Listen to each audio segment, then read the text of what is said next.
Hello guys, welcome back to my channel. Today, I will be delving into a story of transformation born from a night of unforgettable tragedy. 19 years ago, Emma was driving home from a party with her two best friends, and all three girls had consumed various alcoholic drinks.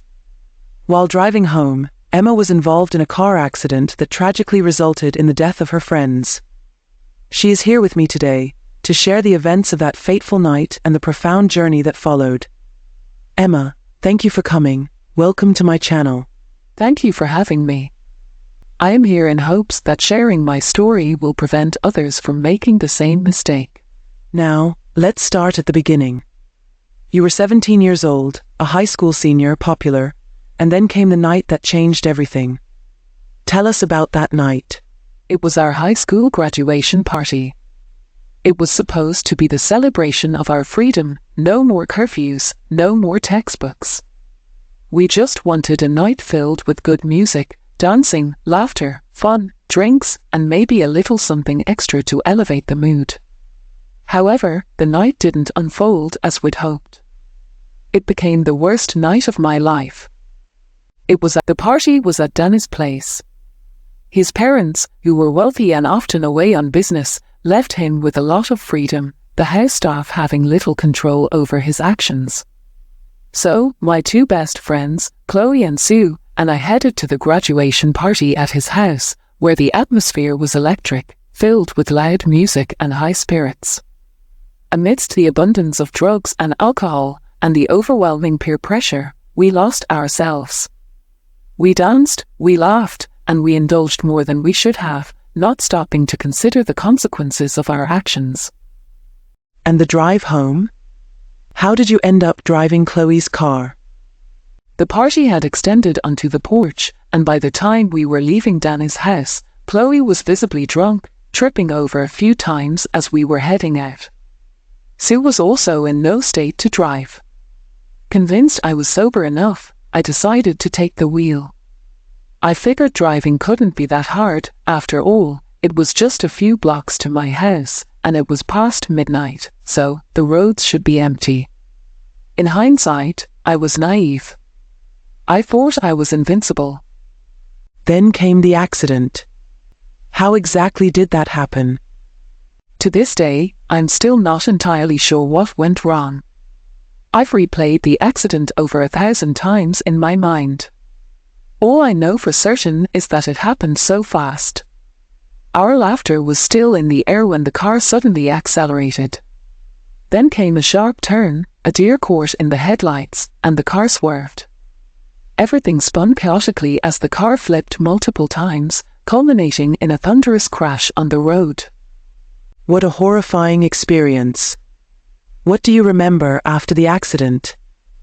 I remember the impact when the car landed on the road after the flips. I remember flashing lights, sirens, police and paramedics. I was in and out of consciousness. When I finally stabilized at the hospital, a police officer was by my bedside. He told me Chloe and Sue were dead. That moment is etched in my memory, the guilt, the grief, it was unbearable.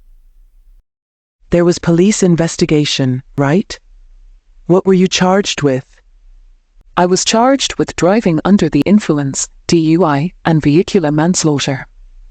Let's move forward to the trial. How did you cope with the legal proceedings?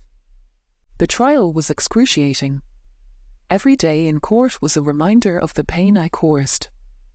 Seeing the grieving families, feeling the weight of public scrutiny, it was a lot for an 18-year-old. When the judge sentenced me to 5 years, it felt both like a relief and a new kind of prison. Tell us about your time in prison. What was prison like for a teenager? Prison was scary, lonely and tough. The first year, I was just going through the motions, just eating, sleeping, existing. Then, I realized I had to make something of this time. How has your life been since your release? The transition was challenging.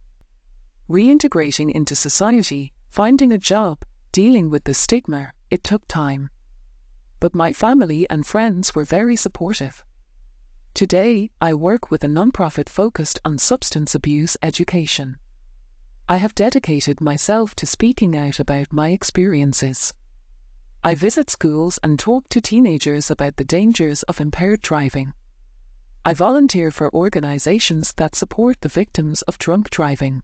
Every day, I strive to be a better version of myself, one that Chloe and Sue would be proud of. It's my way of honoring their memory.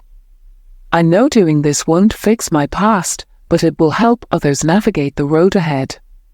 I also found love. I am married to a wonderful man, Henry, and we have 2 kids, Peter and Paul. Emma, your story is a powerful testament to the human capacity for change and redemption. Thank you for coming today, and thank you also for sharing your story with us. Thank you for giving me this platform. If sharing my story can save just one life, then everything I've been through will have been worth it. And that wraps up today's video. Thank you for watching.